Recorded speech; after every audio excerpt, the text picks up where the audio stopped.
So the ultimate reality is we have a personal and supernatural creator being.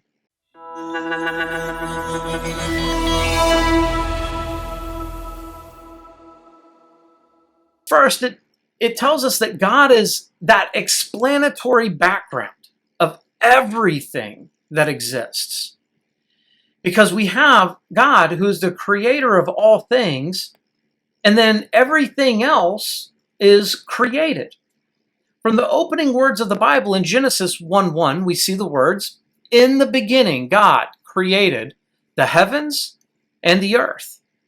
And if we flip to the New Testament, we find in the Gospel of John, the very beginning there, it says, "In the beginning was the Word, and the Word was with God, and the Word was God." Now, if you notice, these two verses both started with "in the beginning." John is pointing all the way back to the first words that Moses wrote through the inspiration of God, "in the beginning." And John 1:1, "in the beginning." But more specifically, John is talking about in the beginning was the Word, and the Word was with God, and the Word was God. And so as John starts to unpack who it is that's creating, he begins to get very specific. And he says it's the Son who incarnated as the man Jesus Christ. That is the Word, and he is God. He is making a specific assertion about who this man Jesus Christ is. Because just a little further, John says, "And the Word became flesh and dwelt among us. And we saw his glory as of the only begotten from the Father, full of grace and truth." And John explains further that is this one that he's talking about that created. There is nothing that exists apart from what he created. Because in John 1:3 he says, "All things came into being through him. And apart from him, nothing came into being that has come into being." That's a very specific statement.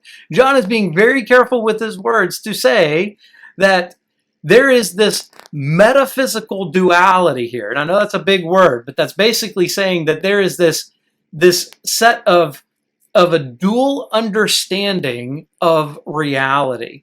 And that is, there's God. He is the only thing that is necessary. And God has existed. What's called ase, God's aseity, meaning that God has existed necessarily and sufficiently on his own. He doesn't depend on anything.